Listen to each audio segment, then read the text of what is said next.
So was it really a stupid question asked to James Franklin on Tuesday? Just throw it deep. Or was this Penn State reporter actually onto something about the offense? Let's talk to him about it. You are Locked On Nittany Lions, your daily podcast on the Penn State Nittany Lions, part of the Locked On Podcast Network, your team every day. What is going on, Penn Staters? You are Locked On Nittany Lions. Thanks so much for making us your first listen and watch every single day. We are free and available wherever you get your podcast, part of the Locked On Podcast Network. I'm your host, Zach Seyko, bringing you all things Penn State Nittany Lions. Today's episode is brought to you by FanDuel Sportsbook, the official sportsbook of Locked On. Make every moment more. Right now, new customers can bet just $5. All it is, $5, and get $200 and bonus bets guaranteed. Visit FanDuel.com/lockedon to get started. And this is a very special episode given what has gone down since Tuesday's James Franklin press conference. Cory Giger is our special guest on this episode. You can follow him on X, Twitter, whatever you call it, and keep up with his work as he's a beat reporter for the Penn State Nittany Lions over at DK Pittsburgh Sports. Cory, I hope this episode is informative, clears the air for a lot of people because everyone's seen the viral clip, but not exactly. I hope that more people are continuing to read your thoughts and what question you were trying to ask. Cory, let's go right into that. The question that you were trying, because I understood what you were trying to say. Maybe there was clearly a miscommunication on James Franklin's end, and you did have a phone call with him, which we're going to talk about in the final segment. But to open it up, let's get it out in the open. What exactly were you trying to ask James Franklin? Because there are some concerns about this passing game, but it wasn't exactly, it was translated in Japanese, remember? Zach, I appreciate you taking a chance to give me an opportunity here to talk about some of this stuff. Absolutely. It's been a crazy couple of days. I was basically just asking how much might a deep passing game open things up for the rest of your offense.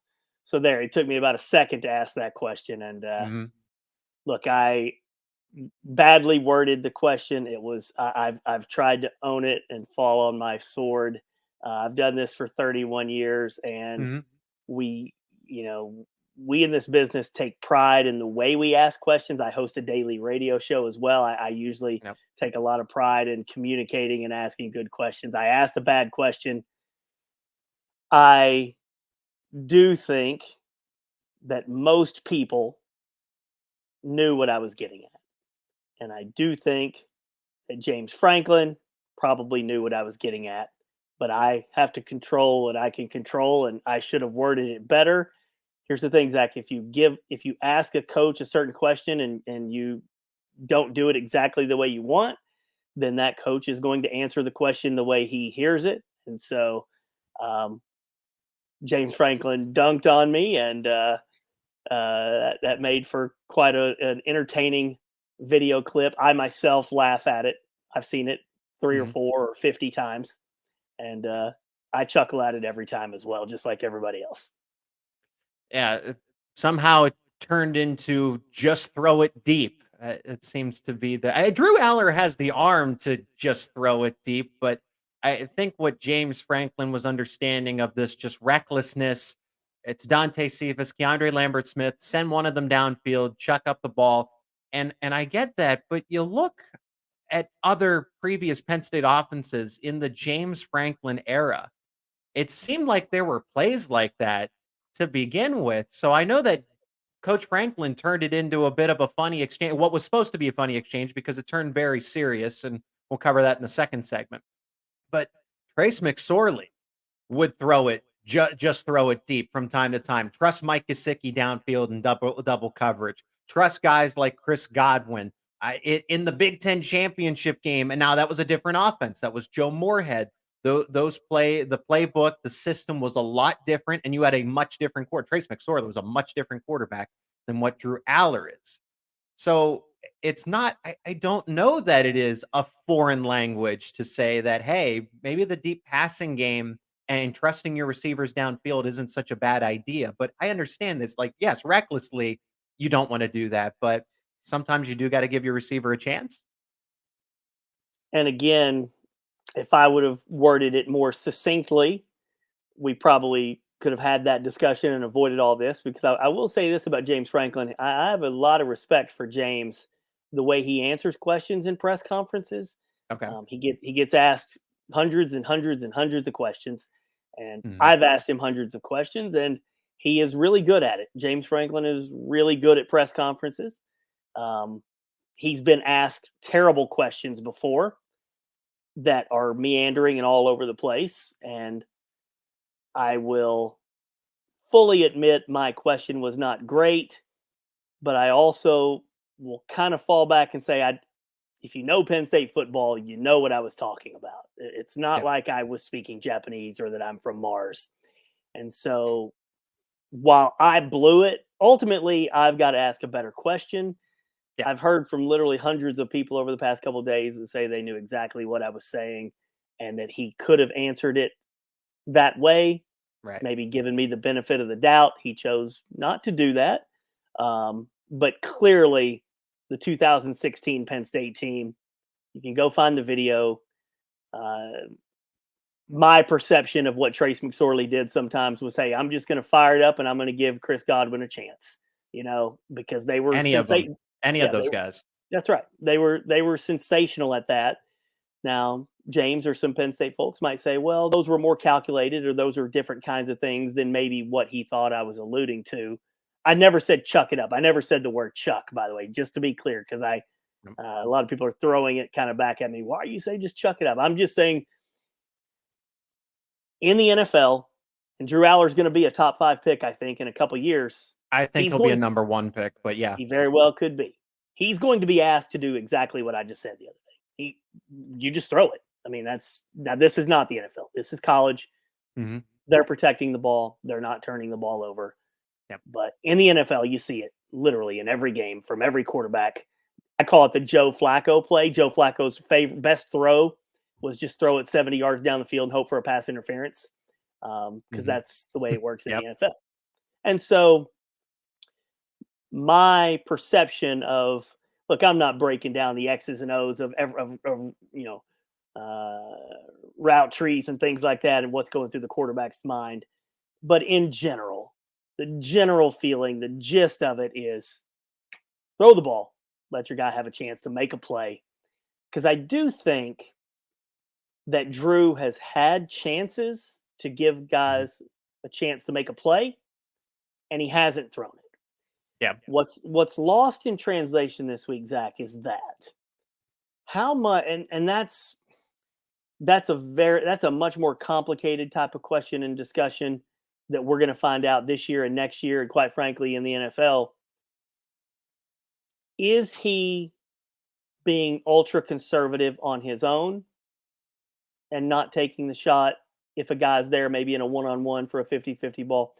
Has it been ingrained to him so much to not even risk it because your defense protect the football? They have 0 turnovers on offense. 0. Yeah, he has no turnovers, no interceptions in a year and a half.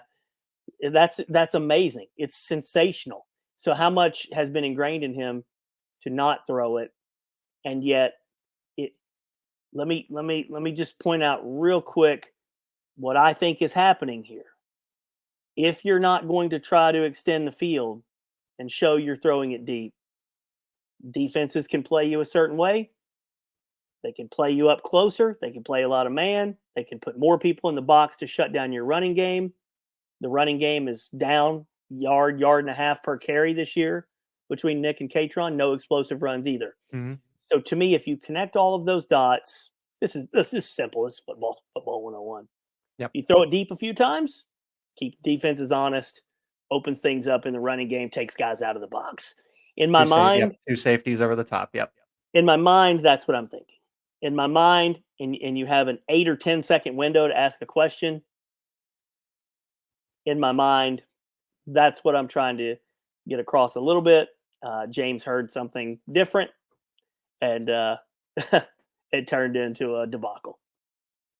And that was going to be my follow-up. You started to answer what ultimately is the problem with the downfield passing game, because it's not there. And we've seen them struggle now against Illinois and Northwestern. Sure, they didn't turn the ball over, but Drew Aller was inefficient. He didn't seem like he was on the same page with the wide receivers. I don't think it's because he's wholly inaccurate.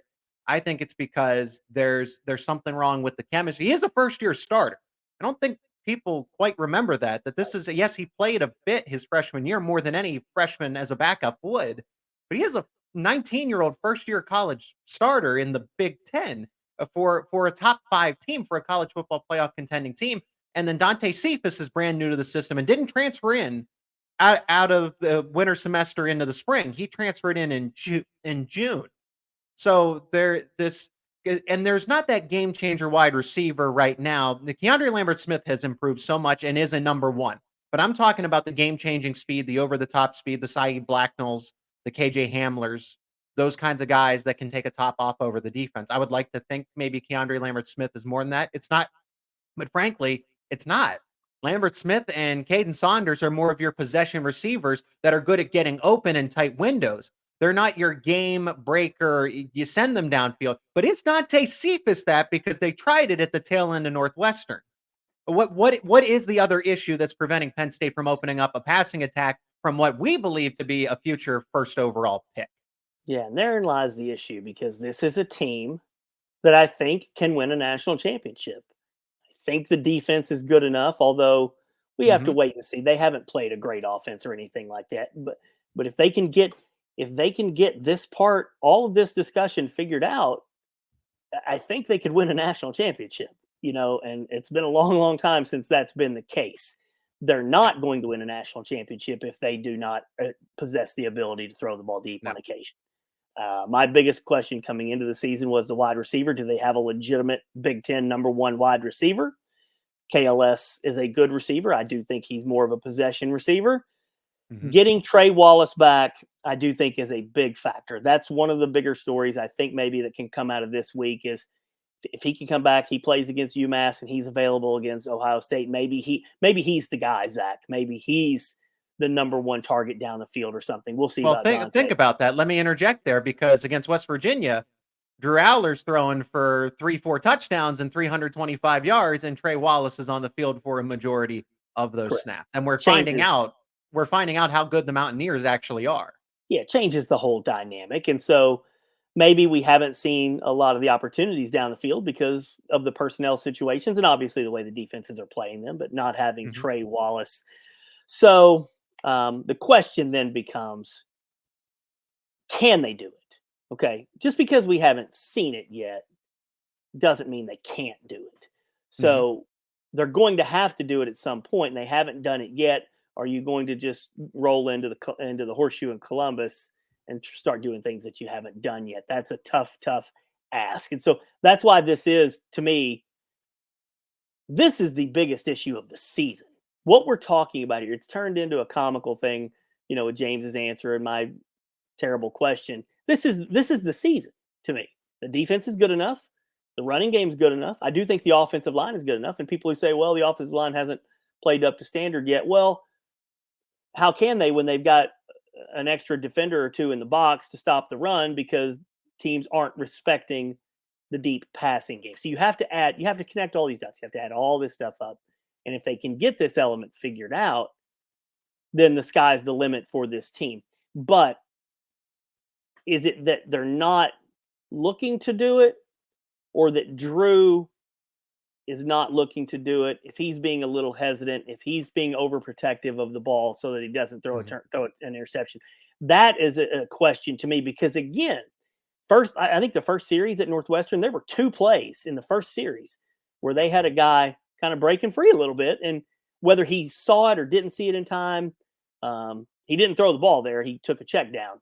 And so all of that chemistry stuff, that's going to have to be figured out. It is Locked On Nittany Lions with special guest Cory Giger. An important discussion because Penn State, outside of the if you look at the analytics, they are outside the top 25 in just terms of efficiency. And that's not national championship caliber when Michigan is in the top 10, Oklahoma's in the top 10, and other schools that, yes, they lost, but Texas is still up there. Alabama's up there as well. Penn State they're not on the first page. You got to do an extra search when you go by the offense of the analytics. When it comes to defense, Penn State, number 1 in the secondary, they are top 3. Michigan does actually have the top overall defense according to those numbers. We'll pick up this conversation as far as the national spotlight, because Corey, against your better wishes, you were featured on Barstool and you were featured on ESPN, the Pat McAfee show. Let's discuss that in just a moment. But first, we're going to hear from one of our sponsors of today's episode, and that is FanDuel Sportsbook. Snap into NFL action this season with FanDuel, America's #1 sportsbook, the official sportsbook of Locked On. Right now, new customers get $200 in bonus bets guaranteed when all you do is place a $5 bet. It's that easy. It's that simple. $200 in bonus bets, win or lose. If you've been thinking about joining FanDuel, there's no better time to get in on the action. The app is super easy to use. There's a wide range of betting options to play from: spread, total, money line, over-unders, so much more. Player props, you name it. FanDuel.com is the place to go. And Penn State taking on UMass. They are a 43-point favorite, total set at 54. If you like either of those, you can bet it over at FanDuel.com/locked on. That is FanDuel.com/locked on. Kick off college football. Kick off the NFL season. FanDuel, the official partner of the NFL. And the Locked On Podcast Network amps up its college football coverage on every Friday, 11 a.m. to 1 p.m. Eastern Time, with Locked On College Football Kickoff Live, the show devoted to all things college football. You get the preview of the weekend slate of games, headlines, maybe if Penn State's going to be discussed because they are a college football playoff contender. Maybe, Corey, you get on to another show, not as nationally well recognized, but a point of discussion to say the least. But that is Locked On College Football Kickoff Live, where you can find it all across every Locked On College YouTube channel, including Locked On Nittany Lions. And then find it wherever you get your podcast after 11 a.m. to 1 p.m. Eastern Time when it is live. Corey, national spotlight. Barstool circulated the tweet, the X post, whatever we're calling it now. And then Pat McAfee, because that show, it's more about, yes, there is sports discussion, sports debate, but I think a lot of it is sports culture, sports banter. Former Penn State Nittany Lion AQ Shipley is on that show, featured on that show. What has the national spotlight done here? I've seen a lot of your personal posts go viral. I think I know the one statement that talked about the severity and the backlash of this incident. I had almost 1 million impressions the last time I looked at it, but articles that you were talking about, points about Penn State, were getting tens of thousands of views, impressions. So there's that line of, is all publicity good publicity? The national spotlight, how did you take it all in when all was said and done, especially after being featured on ESPN for 2 minutes? Let me say that the video is funny. All right. I'm not somebody that's offended by much of anything. But the only thing that offends me is people who wake up every day looking to be offended by something. All right. So I consider myself easygoing. I try to laugh things off and just roll with the flow. The video's funny. I've seen it literally 50 times, and I chuckle at it because, hey, James is funny in it. It's what he says, you're from Mars. You're speaking Japanese. Hey, that's making me uncomfortable. My skin is curling. Yeah, that's Then I have to remember I'm the idiot that he's talking about. All right. So all right. So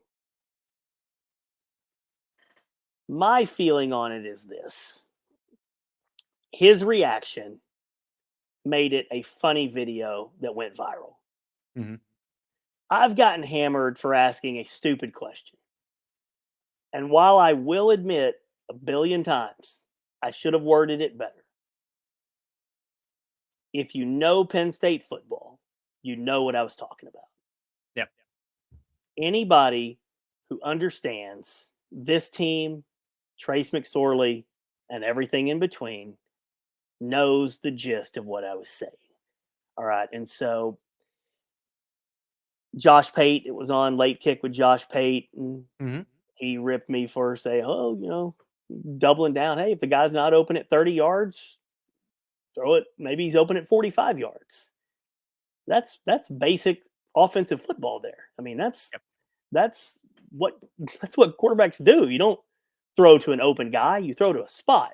And let's take a quick break in the show to hear from another one of our great sponsors, and that is LinkedIn Jobs. These days, every new potential hire can feel like a high stakes wager for your small business. You want to be 100% certain that you have access to the best qualified candidates available. And that's why you got to check out LinkedIn Jobs. LinkedIn Jobs helps you find the right people for your team faster and for free. It's easy to post a free job post on LinkedIn Jobs, then add your job and the purple hiring frame to let people know that you are, in fact, hiring. Simple tools like screening questions make it easy to focus on the candidates that are just right for you, that have the right skills, that have the right experience, so you can quickly prioritize who you'd like to interview and then hire. It's why small businesses rate LinkedIn Jobs #1 in delivering quality hires versus the leading competitors. LinkedIn Jobs helps you find the qualified candidates you want to talk to faster. Post your job for free at linkedin.com/lockedoncollege. That is linkedin.com/lockedoncollege to post your job for free. Terms and conditions apply. And again, I kind of get back to Drew in a couple of years. He's going to be in the NFL, and he's probably never going to have an open receiver. He's going to have to throw to a spot because that's what quarterbacks have to do. Mm-hmm. So just the sheer football element of it, Mm-hmm. while it was not worded well, was very easy to understand. And so I will give Pat McAfee credit. He's one of the few that I saw. He actually said, I think I quote like, "Hey, I know what that dude was alluding to." And I think he went up and said, I've had coaches say, we got to throw the ball deep once a quarter just to keep defenses honest. So the disconnect is, what I asked, was it truly as bad as getting 50,000 people contacting me saying I'm a freaking moron? And so that's what I have to weigh. They're reacting to James's funny video, and that's fine. It was funny. But if you watched Penn State in 2016, you know exactly what I was talking about, because we've seen that. And so for James to say we've never done that, never. Okay, we could be splitting hairs in terms of what your goal trying to do that was versus what actually happened pragmatically. To me, and I think most people, that's kind of what it looked like you were doing in 2016. So the whole thing about all publicity is good publicity, I don't necessarily agree with that, because here's what happens, Zach. All right. So it's funny and it goes out in the world, and that's fine. But then the world turns on you. And you mentioned the one tweet had 1 million impressions. I've literally seen 50,000 messages about me, most ripping me. All right. Yeah. Nobody's prepared for that in life. Well, hey, you sports writers, you can rip coaches. You got to be ready to get ripped yourself. That's fair. Back, yeah. Yep, I'll take that. Yep. I'm a Joe Schmo, man. I live in a little neighborhood. I got a mortgage to pay. I need a job to pay my bills. I take my kids to school. I coach Little League. I'm not equipped to have 50,000 people rip the hell out of me like I make $9 million a year. And there were 4 of those 50,000 that told me to kill myself. I'm not equipped for that. I don't know how many people are equipped for that. So I'm trying to layer this for people. Not everything in life. I say I've hosted radio in Central PA for 14 years. My number one thing that I talk about is not everything's black and white. Not everything is you're right, you're wrong, you're funny, you're a moron. There's gray areas all between. The video was funny. I laugh at it myself. If that would have been it in the age before Twitter, none of this is really that big of a deal. When tens of thousands of people pile on you and make you feel worthless, that's why we have stories like Naomi Osaka, the tennis player with mental health, and athletes talking about mental health. Hey, I might be just some idiot sports writer that if I'm going to criticize James Franklin, I've got to be able to take it as well. Yeah. But I'm also still just a human being. And I don't think There are very few people in this world that are in position in their lives, no matter who they are, to just be destroyed by tens of thousands of people and people telling you to kill yourself. That is not a natural thing. And it led to a tough couple of days. And so, that's really trying to tell both sides of the story. I'll own it. I asked a stupid question. Fine. Did I deserve to have my life destroyed because of it? I don't think so. And that's just it. I don't think people understand. I'd like to see some of those people cover sports themselves and go up to the microphone. I know that you were on Zoom that day. That's not my point. I'm not splitting hairs about this. But in a post-game press conference, when you have to ask the tough questions, especially if the result, it's all fun and games when that's the thing. James Franklin is like this right now because they're winning. They're top 5. He feels probably the best that he's felt about a team in a long time since 2016, 2017, and 2018.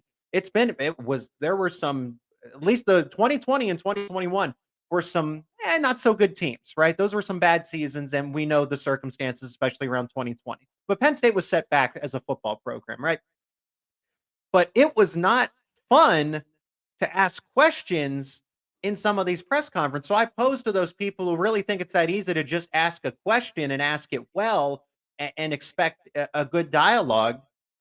Again, for any coach, it's not about James Franklin, but I say that. How about you ask a question to James Franklin in a heated moment? Cory, you're not the only person that James Franklin's given an answer to it's a little sharp, it's a little stern, or it's unserious, or it's not the way that you want it to go. If I can say this, Zach, I do have great respect for James because I've done this for more than 30 years. For instance, I'm a Syracuse basketball fan.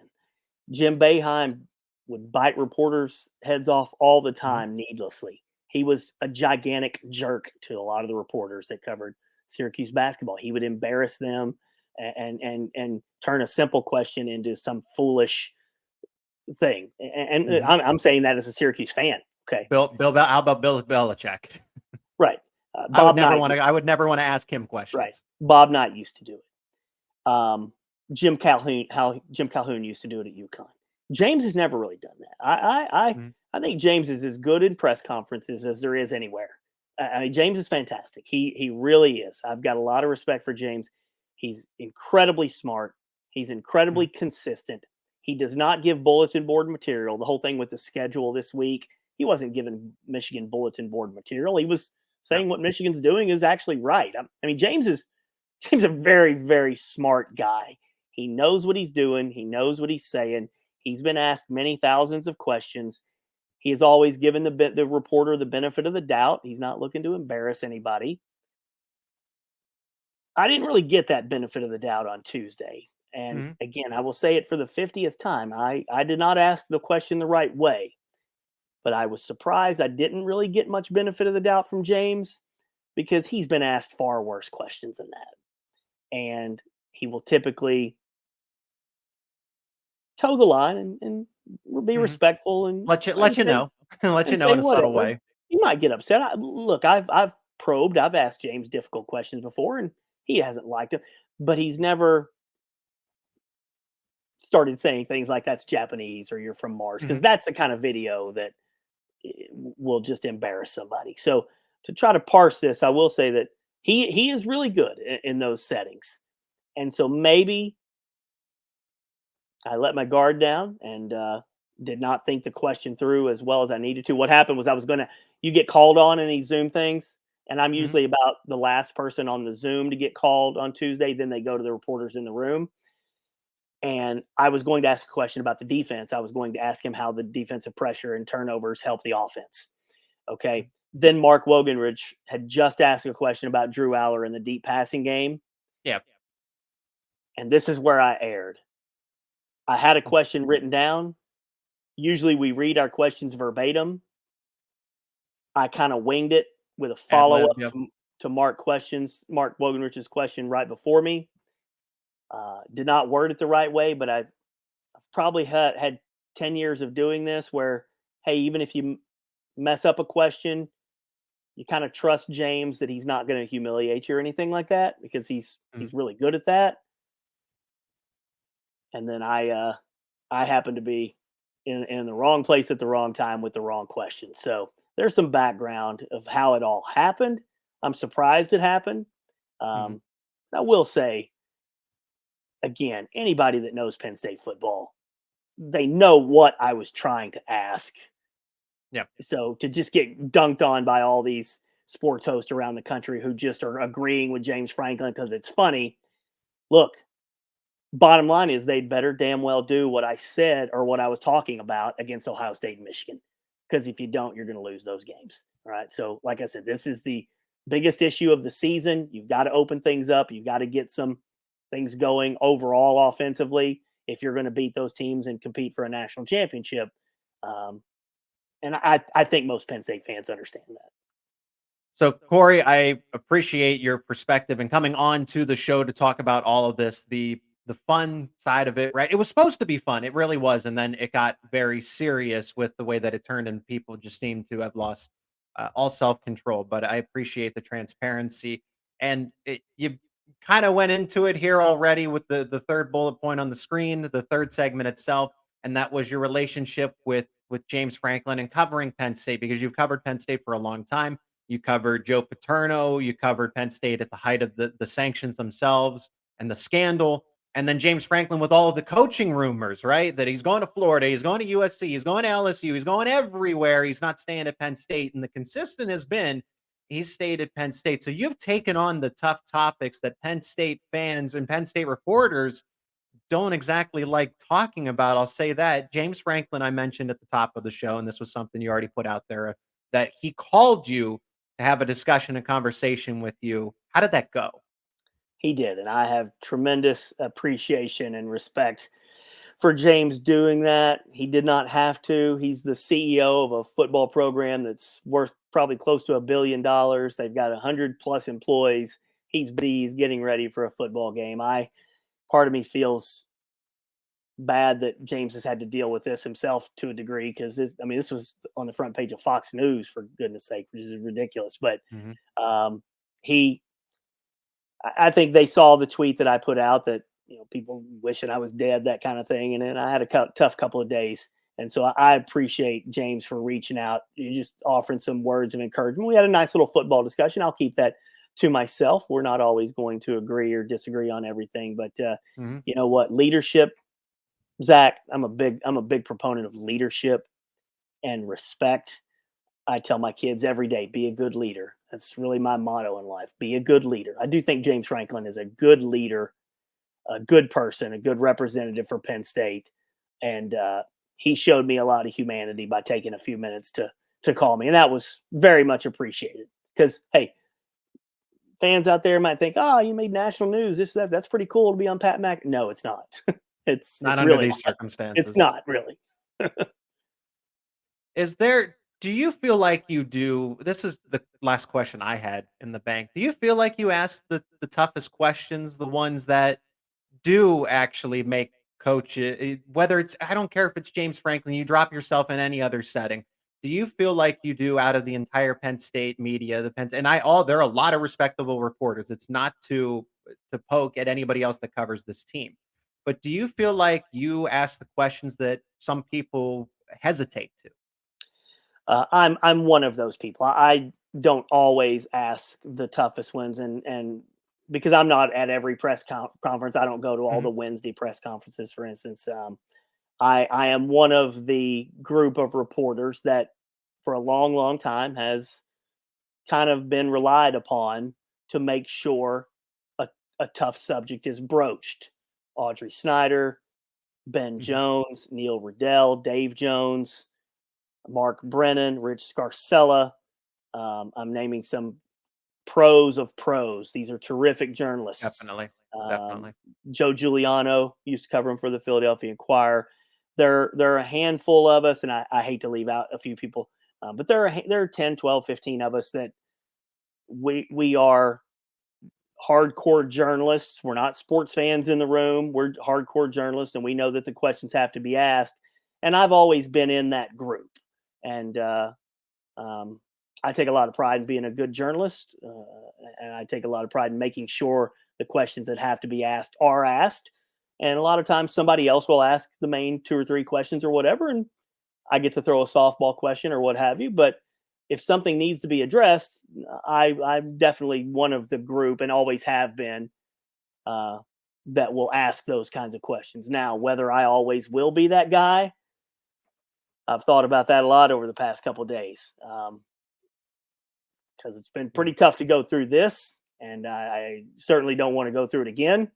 So we all battle our inner truths of what we're trying to accomplish and get by, but we also have to live our lives and get through our daily grind as well. And life is easier when I don't have thousands of people coming to me.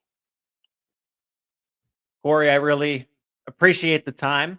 I appreciate everything that you've laid out for us to give us the full picture that was definitely not painted within a 2-minute snapshot from a Tuesday press conference where you can't even be seen. It's just James Franklin talking at a Zoom call there. But I'm glad things were mended.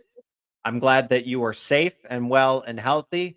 There is no place at Penn State, in college football, in sports fandom, sports enjoyment for those people that want to take this stuff to a lower level. It's not a higher level. It's a lower level. And I hope you make out well with it. And I'm, like I said, very appreciative that you came on this show to talk about just that in depth. Thank you, Cory. And I'm glad you asked me. This is really my first chance to be able to do this. This helps me out a lot personally. So I appreciate it, Zach.